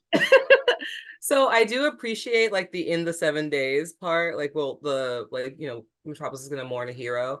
The purpose of this is really to outline that the idea of mourning is a process, or grief and loss is a process. So the average is going to be anywhere between a few weeks to 18 months is really consistent to being average. There's some individuals who are going to like at some point like maybe have like complex bereavement disorder or have persistent bereavement, which only recently got added to the DSM. Because grief hasn't been taken as seriously as some other things. But I do appreciate Funeral for a Friend just because they're really stretching out this opportunity of like what grief looks like for these individuals, because it's not just about him anymore, like we've said before, like it is about like what happens now. And the what happens now happens to all of us, regardless if we lose a friend, a job, friendship, our partner, or whoever else. But like the dedication to even saying that this is happening in the future is knowing that this is a continuous thing that has to happen, that no one just wakes up from.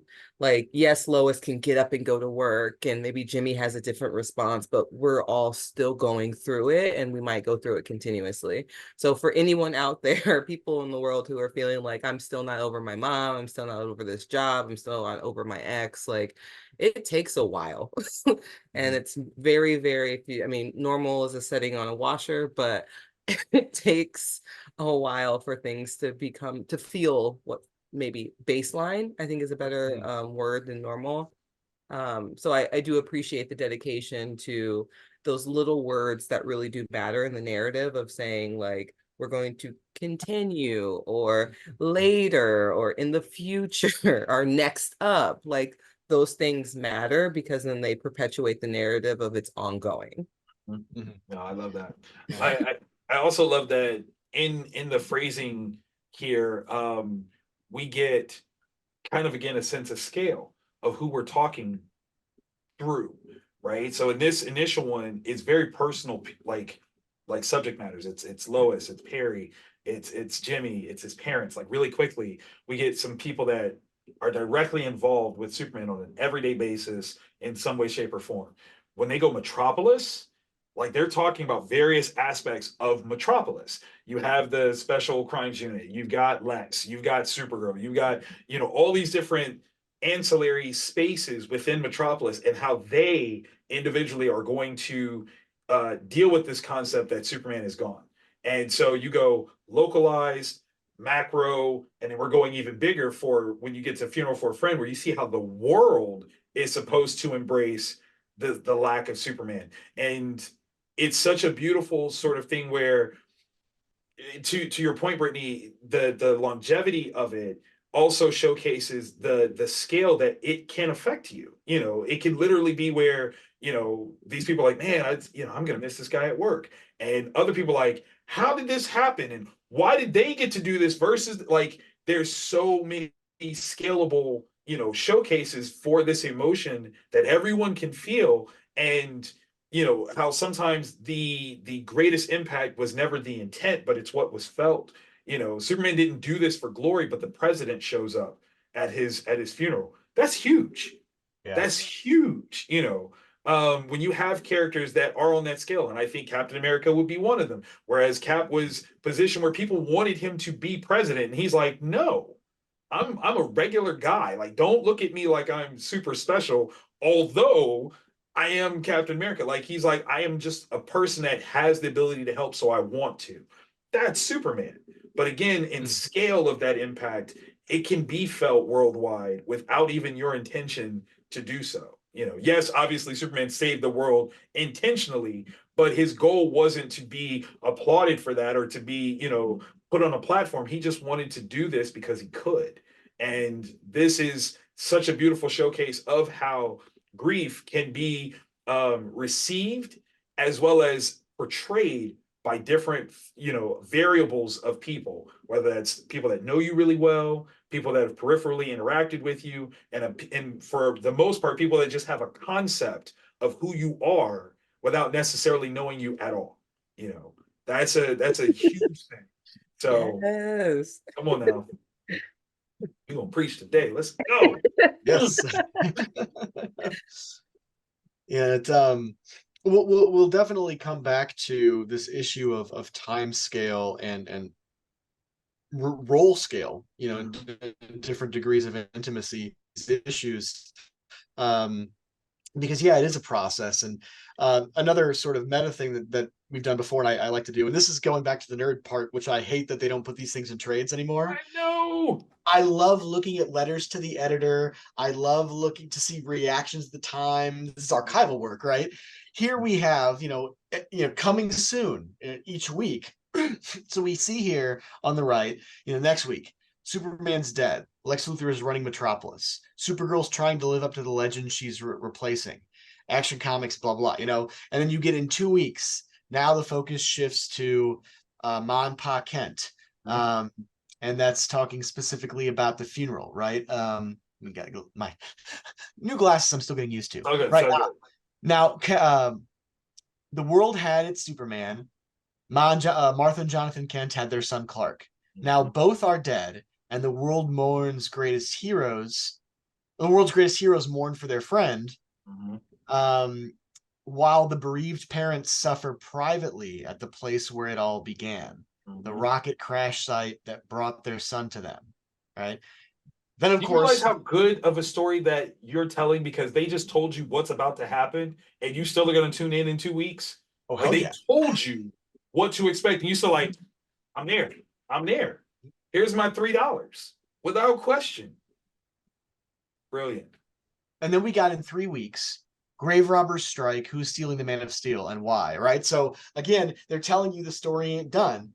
Although, what I just noticed here is that's the most action, and it's given like 3 sentences. And you could be like, well, we got to keep the mystery, but look how much is given to the one right before it. But like we said in scale, that's the one that's about the world. That is the world's view of Superman and how everyone feels. The Justice League, like, yes, we had that Justice League issue where all of them showed up and they get the armbands. But this is now a little more in continuity of the Funeral for a Friend storyline, where you actually get to have those heroes have their interactions. Of course, Batman being my favorite one, where he engages with someone who is about to do a terrorist act, and his response to him is so rooted in who Superman is, not Batman, but who Superman is. It's a beautiful showcase. It's beautiful. What a statement where this grim and greedy guy is like, I'm gonna do things different for him today, just today. Don't let me find you out here tomorrow, but today I'm gonna be a different guy because that's who he was to all of us. That's incredible. Incredible. I just think about like I think some of my favorite shows are the ones where at the end it says coming up next. Yes. To see like what's happening next week, because you get to like get excited about tuning in. And so if I had a coming up next month, like I'm like, Jesus, that's a long time to be excited about something. So to already know how to plan my few weeks, like I know I have to get this much money. I know I have to be on my paper route. I know I have to make sure that I save this much. So in 4 weeks, I can get this one issue. Like it's exciting. It's great marketing. It pulls you in, and it makes you invested, not just in the next. It's in the next and the next and the next. Right. And I think that it's really, especially as someone, regardless if you're young or just someone who's an older person who just happens to be like in the fandom, like this version of it makes you kind of like elevated. It's like a little bit of adrenaline Yes. of like, ooh, I can't wait. It's like I get something, a little bit of something that before you guys know, like Yeah. it's exciting to have a Yeah. preview before the preview. So to that end, and again, this is why, Eric, I'm telling you, you need to call DC and make some stuff happen. This set a blueprint for marketing moving forward. Again, the MCU in 2014 did that for the full remainder of the Infinity Saga. In 2014, they have a meetup at the El Capitan Theater in Los Angeles. There's a number of select people that are invited. It's a random Tuesday, it seems, and Kevin Feige comes out and talks about Guardians of the Galaxy having just come out and how people are receiving it and they're loving it and it's great. And he rolls out the next slate of movies that are going to come out from the MCU. And the level of anticipation went from 2014 till 2019. They lasted for 5 years. What they were able to build up in anticipation in a similar format, just like this. Mhm. Brilliant. Absolutely brilliant. People think like, oh, well, we want surprises. You still got surprise. Without question, you got surprise. But knowing that there's something to look forward to is one of the biggest marketing things available. I started using this in my own work that I got off of Mark Miller, where if I'm working on a series, one of the greatest, the best, let me not even say the greatest, the best marketing opportunity for the next issue that I could ever have is having the cover for the next issue in the back of the current issue. It says that it's already on its way, and people immediately respond with, oh, I got to read that. I can't wait for that because it's already clear in their mind that it's coming.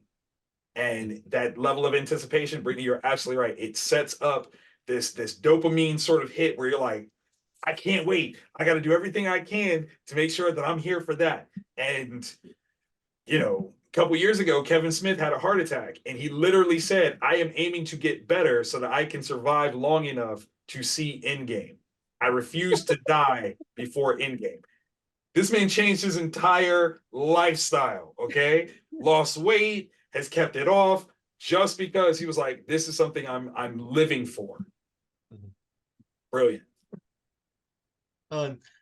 Yeah, and the idea of sustained readership, right? I mean, that's what they were going for with this, right? Yes, again, you want it to sell. There's that one, of course, and as we've talked about here, and as they've said multiple times throughout the history of this, they didn't anticipate the amount of money that the cultural impact this was going to have, right? So, and it's working, and I'm slowly but surely collecting data that I will eventually analyze to show you how well they sustained readership.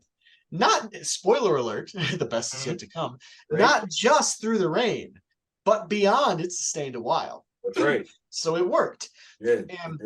And we talk I love, Brittany, you pointed out this idea of having this sort of like hook, right, in anticipation, because in the world of on demand now, where most series drop all at once, right? It's just you go to the next one, and it's like, no, we had to wait a week and another week, and this was, as Victor's pointed out before, trades weren't common. Right now, I'm like, yeah, I don't want to jump in halfway. I'll wait till I get the trade because it's just become part of it. But it wasn't now. I hoped that if I missed it, if they sold out, that there would be a second or third printing. Yes. Right. This matters for all levels of media that we experience. I think, quite frankly, growing up in a world where Star Wars was already out, I will never have the same appreciation of those initial 3 movies as those people that had to wait 3 years in order to see each one drop. That level of anticipation is something you can't circumvent, because just experiencing it isn't enough. It is a part of the process of it. Again, giving some credence to the MCU. My kid, like Juno, will not understand what we went through by having a year between Infinity War and Endgame.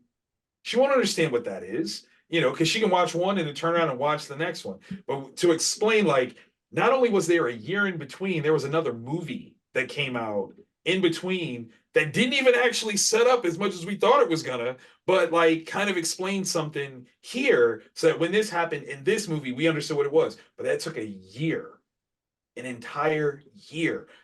What? Anticipation is such a beautiful part of the experience. And I do think that binging does change, that opportunity for people. It also builds into the immediate gratification, which is woefully killing, a lot of the opportunities for our kids and how they understand and appreciate patience, expectation, and mindfulness. There's a lot of things where they just assume, well, just turn it on. It's not out yet. It doesn't exist yet. It hasn't been made yet. Like those are concepts that they're not accustomed to with binging culture. And I do think that it's wise for us to utilize going back to some of those things for the benefit of society for a while. Well, that anticipation or anticipation, that anticipation. What is it? What's the word? Anticipatory. Yes. So that it just breeds community. Yes. Like so that's it right when there. I have to anticipate, yes. when I have to anticipate what's happening next, I get to talk to somebody about it. Mhm. What were your experiences of this last show? What were your experiences of the last comic that came out? Like, what did you think?